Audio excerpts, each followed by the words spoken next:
As he could gather as he worked his sources and his computer and the rest.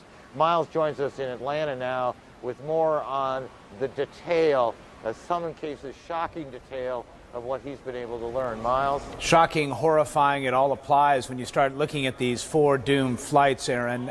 Take a look here. This is the track of the 2 flights which left Boston. They were headed to the West Coast. Ultimately, of course, they ended up right near where Aaron is, striking the World Trade Center, eventually leveling them. Those flight paths are somewhat more clear-cut when you consider the goals of the terrorists. The flight that has caused us great interest today is this one, United Airlines Flight 93, which left from Newark Airport, made it as far as Cleveland, and did a 180-degree turn and seemed to be heading in toward the Baltimore, Washington area. Unclear what the target was, but the question that has been on our minds all day long is, why did this plane crash here? Was there perhaps some sort of struggle inside the cockpit of that particular aircraft? And we do know more about that now. But first, let me tell you a little bit about some of the other flights and what was going on board. Nothing seemed amiss when American Airlines Flight 11 left the runway in Boston Tuesday morning. The 767-200 was about half full, toting 81 passengers, a cockpit crew of 2, and 9 flight attendants to the opposite coast. The captain likely planned for a 5-hour flight, so there was roughly 8,500 gallons of jet fuel in its 3 tanks. FAA radars tracked the airliner as it followed the flight plan. But then, about 20 minutes into the flight, somewhere over upstate New York, it turned sharply to the south. Flight 11 was hijacked, apparently by knife-wielding men. Airline pilots are trained to handle such situations by keeping calm, complying with requests, and, if possible, dialing in an emergency 4-digit code on a device called a transponder. It transmits crucial flight data to air traffic controllers. The action takes seconds, but it appears no such code was entered.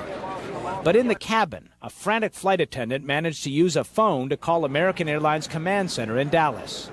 She reported the trouble, and according to the Christian Science Monitor, a pilot apparently keyed the microphone, transmitting a cockpit conversation. The hijackers could be heard saying, "We have more planes, we have more planes." Radio transmissions like this would have been recorded on the ground by the FAA. The police have identified 5 suspects that they believe were involved with this terrorist act, and 2 of whom may be brothers, apparently, reportedly. 2 of whom, 2 others, may have flown in from Portland and originated in Canada. About 5 minutes before Flight 11 started heading south, another 767, United Flight 175, left Boston, also for Los Angeles, 65 souls aboard. 15 minutes after becoming airborne, it veered off course. One passenger made 2 calls to his father. In one exchange, he said a flight attendant was stabbed. In the second call, he told his dad the plane was going down. They knew not to carry guns on the airplane if they fired off a bullet. I mean, they could have had explosive decompression on the aircraft. They knew what they were doing, and they knew what their mission was, obviously. We know what happened next. The 767 struck and ultimately leveled the World Trade Center's twin towers. I know pilots. No, if you're going to die, you're not going to fly in a World Trade Center to do it. Yeah, there would be a struggle, major struggle. Which brings us to the story of Jeremy Glick. Jeremy Glick was a passenger on board United Airlines Flight 93. Newark to Los Angeles was the intended destination.